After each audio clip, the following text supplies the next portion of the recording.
Assalamualaikum warahmatullahi wabarakatuh. Sebelumnya perkenalkan, nama saya Alvina Zazkia Nur Hamadian dengan NIM 2232090003.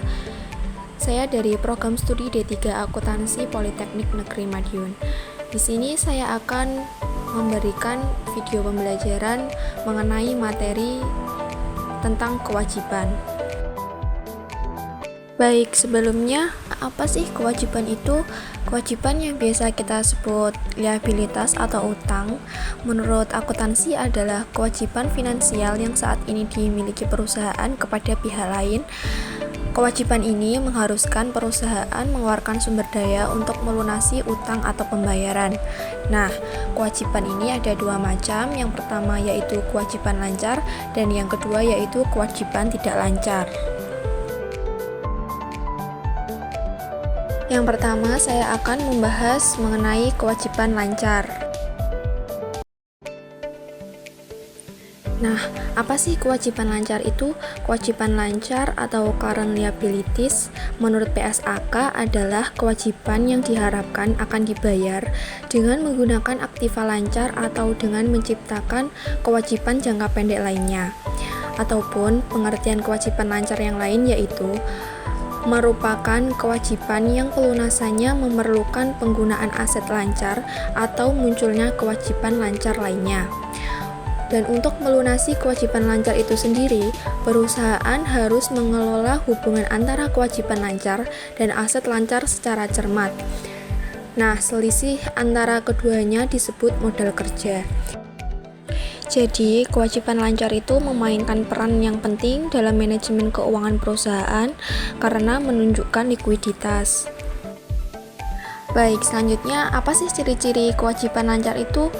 Yang pertama, kewajiban lancar itu harus dibayar dalam jangka waktu 1 tahun atau kurang. Dan yang kedua, kewajiban lancar umumnya dilunasi dengan menggunakan aktiva lancar, yaitu seperti kas, piutang, atau persediaan yang dapat dicairkan dengan cepat. Dan yang ketiga, ciri-ciri kewajiban lancar yaitu dapat dikelompokkan berdasarkan waktu jatuh tempo dan jenisnya. Baik, selanjutnya di sini saya akan membahas mengenai apa saja contoh dari kewajiban lancar itu sendiri. Nah, contoh kewajiban lancar yang pertama yaitu utang usaha. Utang usaha yaitu kewajiban keuangan yang harus dipenuhi oleh perusahaan kepada pihak lain atas barang atau jasa yang telah diterima namun pembayarannya itu belum dilakukan. Dan yang kedua ada utang dividen. Utang dividen itu yaitu kewajiban keuangan yang timbul dari komitmen perusahaan untuk membagi hasil laba kepada investor. Dan yang ketiga ada utang gaji dan upah. Utang gaji dan upah itu termasuk kewajiban keuangan yang harus dipenuhi oleh perusahaan kepada karyawan terkait gaji dan upah yang telah diberikan atau masih terutang. Dan contoh yang keempat yaitu pendapatan diterima di muka atau uang yang diterima dari pelanggan sebelum barang atau jasa tersebut disediakan. Dan yang terakhir ada utang pajak. Utang pajak ini yaitu kewajiban yang harus dibayar oleh wajib pajak kepada pemerintah, mencakup pajak yang terutang serta sanksi administrasi seperti bunga, denda, ataupun kenaikan yang tercantum dalam surat ketetapan pajak. Selanjutnya di sini saya akan menjelaskan mengapa sih investor itu peduli terhadap kewajiban lancar. Analisis kewajiban lancar penting bagi investor dan kreditor. Misalnya nih, bank ingin tahu sebelum memberikan kredit, apakah perusahaan menagih atau dibayar piutangnya itu tepat waktu. Di sisi lain, pembayaran utang perusahaan tepat waktu juga penting. Baik rasio lancar maupun cepat membantu analisis solvabilitas keuangan perusahaan dan pengelolaan kewajiban lancarnya. Next, apa saja sih kewajiban lancar yang tercantum dalam neraca? Jadi, kewajiban lancar yang paling umum ditemukan pada neraca yaitu utang usaha. Utang jangka pendek seperti pinjaman bank atau surat berharga, komersial yang diterbitkan untuk mendanai operasi, dividen yang harus dibayarkan, wesel bayar porsi pokok untuk utang yang belum dibayar, porsi lancar dari pendapatan yang ditangguhkan, seperti pembayaran di muka oleh pelanggan untuk pekerjaan yang belum diselesaikan atau diperoleh. Utang jangka panjang yang jatuh tempo saat ini, bunga yang harus dibayarkan atas utang yang belum dibayar, termasuk kewajiban jangka panjang dan pajak penghasilan yang terutang dalam tahun berikutnya. Selanjutnya, akuntansi kewajiban lancar.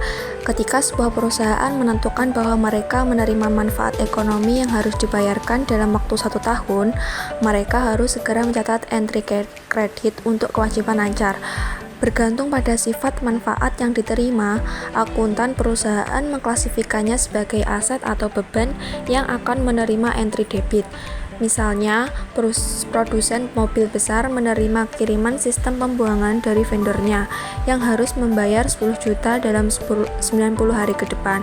Karena bahan-bahan ini tidak segera diproduksi, akuntan perusahaan mencatat entry kredit ke akun hutang usaha dan entry debit ke inventaris akun aset sebesar 10 juta. Ketika perusahaan membayar saldo yang harus dibayarkan kepada pemasok, perusahaan mendebit akun hutang usaha dan mengkreditkan sebesar 10 juta. Selanjutnya, saya akan membahas mengenai kewajiban tidak lancar. Jadi, kewajiban tidak lancar atau non-current liabilities yaitu kewajiban yang jatuh temponya itu tidak dalam waktu 1 tahun atau 1 siklus operasi, mana yang lebih panjang. Kewajiban tidak lancar merupakan pos penting dalam perusahaan yang digunakan untuk menilai kesehatan keuangan perusahaan. Kewajiban tidak lancar dapat digunakan untuk mengevaluasi leverage perusahaan, mengevaluasi rasio utang terhadap modal, mengevaluasi rasio utang terhadap aset, dan merencanakan investasi pembelian aset di masa mendatang. Selanjutnya ada ciri-ciri kewajiban tidak lancar, yaitu yang pertama, jatuh temponya lebih dari 1 tahun, yang kedua berdasarkan transaksi jangka panjang, yang ketiga tidak menggunakan aset lancar untuk pelunasannya, dan yang terakhir yaitu dapat melibatkan bunga. Selanjutnya ada beberapa contoh dari kewajiban tidak lancar. Yang pertama, utang jangka panjang, yang kedua obligasi yang harus dibayar, dan yang ketiga wesel bayar, dan yang terakhir yaitu kewajiban pajak tangguhan atau tangguhan pajak. Dan yang selanjutnya ada perbedaan dari kewajiban lancar dan kewajiban tidak lancar. Nah, perbedaan utama antara kewajiban lancar dan tidak lancar adalah jangka waktu jatuh temponya. Kewajiban lancar itu jatuh temponya dalam waktu 1 tahun atau kurang, sedangkan kewajiban tidak lancar jatuh tempo dalam waktu lebih dari 1 tahun. Perbedaan lainnya adalah urutan pencatatannya di neraca. Kewajiban lancar itu dicantumkan terlebih dahulu dan selanjutnya diikuti oleh kewajiban tidak lancar. Selanjutnya ada analisis dari kewajiban. Analisis kewajiban seringkali didasarkan pada catatan atas laporan keuangan atau CALK. Tujuan dari analisis kewajiban itu sendiri menurut Kamsir 2016 yaitu untuk melihat kondisi keuangan perusahaan selama beberapa tahun termasuk hasil aktiva, kewajiban, modal, dan operasi selama beberapa periode. Nah, ada beberapa fitur penting dalam analisis kewajiban. Yang pertama yaitu ketentuan utang, yang kedua pembatasan pemakaian sumber daya dan pelaksanaan aktivitas bisnis, yang ketiga kemampuan dan fleksibilitas untuk memperoleh pendanaan, selanjutnya yang keempat kewajiban untuk modal kerja, perbandingan utang terhadap ekuitas, dan ukuran keuangan lain, dan yang kelima fitur konversi kewajiban yang bersifat difusi, dan yang terakhir yaitu larangan atas pembayaran-pembayaran seperti dividen.